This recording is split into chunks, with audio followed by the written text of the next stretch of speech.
Masa pengenalan lingkungan sekolah bagi murid kelas 1 SD. Simak baik-baik ya teman-teman guru dan semoga bermanfaat. Sebentar lagi kita akan memasuki tahun ajaran 2024-2025. Tentunya setiap satuan pendidikan sudah merancang kegiatan MPLS karena kegiatan tersebut akan dilaksanakan pada awal tahun ajaran baru tersebut. Nah, apa saja sih yang perlu dirancang dalam bentuk kegiatan MPLS khususnya kelas 1? MPLS merupakan masa transisi dari PAUD ke SD ataupun MI.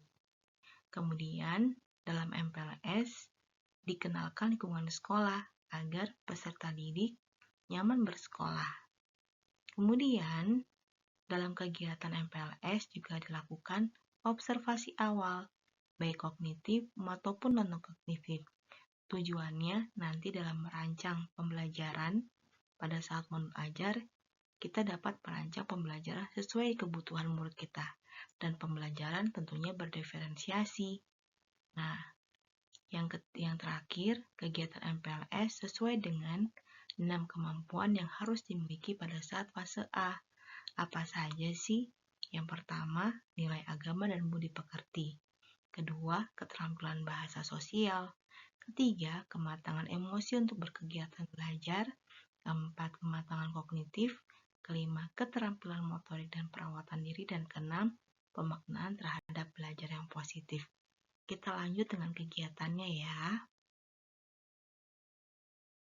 Untuk kegiatan MPLS pada murid kelas 1 dimulai dari nilai agama dan budi pekerti. Kegiatannya, murid bisa diperkenalkan adab berdoa sebelum belajar dan sesudah belajar.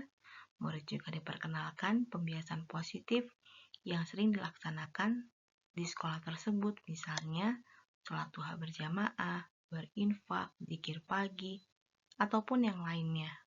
Kemudian, murid diperkenalkan aturan sekolah, adab kepada guru, dan adab terhadap teman. Kemudian, yang kedua, keterampilan bahasa dan sosial. Nah, untuk keterampilan bahasa dan sosial, untuk sosialnya kita juga bisa untuk asesmen awal non-kognitif, melihat hubungan sosial pertemanan di antara para murid baru. Apa saja sih kegiatannya? Ice breaking, bernyanyi lagu yang berkaitan dengan sayang teman.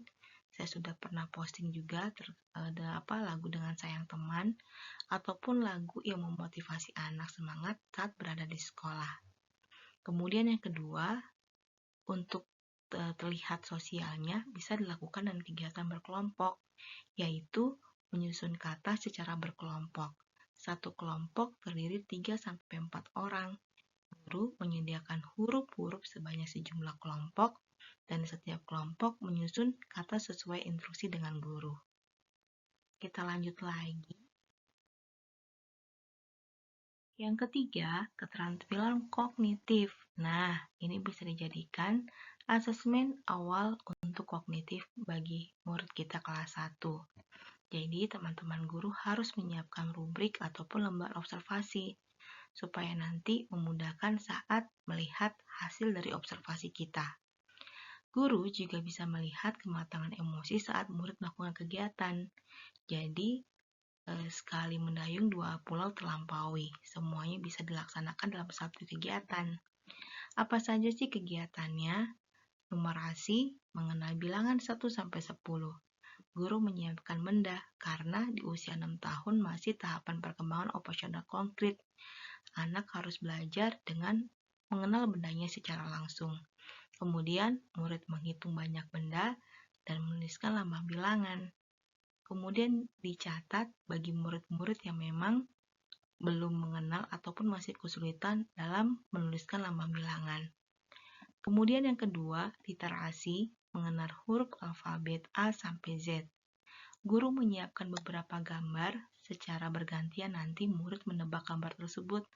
Gambar yang mudah saja, misalnya gambar benda-benda yang ada di lingkungan sekitar kelas, meja, kursi, bangku, lemari, dan sebagainya. Kemudian nanti murid menuliskan huruf sesuai dengan gambar. Apabila gambarnya meja, maka murid menuliskan huruf M, E, J, dan A. Nanti guru mencatat ya hasil observasi terkait dengan literasinya. Dan yang keempat, keterampilan motorik. Kegiatannya membuat huruf atau angka menggunakan plastisin. Guru menyiapkan angka, cetakan angka ataupun huruf, kemudian guru juga menyiapkan plastisin. Nanti murid akan membentuk angka dengan plastisin sesuai dengan cetakan huruf ataupun angka. Terima kasih ya, dan semoga bermanfaat.